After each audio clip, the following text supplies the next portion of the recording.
এত সুখে কৃষ্ণ ভজন হয় না, কৃষ্ণ ভজন করতে গিয়ে কষ্ট করতে পারে। এত সুখে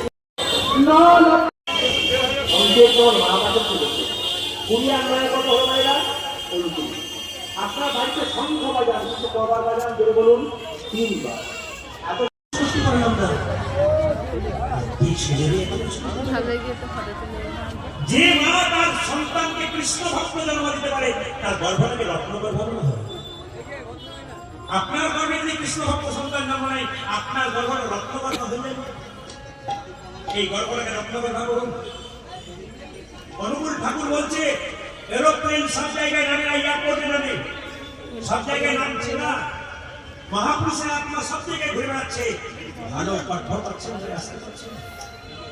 আচার বিচারের গর্ভ যদি পাই, আসবে মহাপুরুষ, আসবে। মা যদি ভালো হয়, মাটি যদি ভালো হয়, সন্তান খাটি হবে। মা হলো বীজ, মা হলো মাটি, বাবা হলো বীজ। মাটি আর বীজ যদি ভালো হয়, ফসল কি ভালো না হয়, মাটি ভালো হলো, বীজ ভালো হলো না, তাহলে সন্তান ভালো হলো না। বীজ ভালো হলো, মাটি ভালো হলো না, সন্তান। কথাগুলো খুব জরুরি, গুরুত্বপূর্ণ।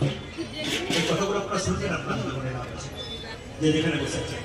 ওই মেয়েটি বলছে, আমি এতদিন আমার অহংকার ছিল, আমি প্রফেসর, আমি অধ্যাপিকা, কিন্তু আজ আমার সব শেষ। আমি জানতে পেরেছি এই পথটাই সর্বশ্রেষ্ঠ পথ। আমার এলাকায় একজন পুলিশ অফিসার এসছে, তিলক নিয়ে মারা নিয়ে, ওসি, চিন্তা করুন, বয়স মাত্র 35।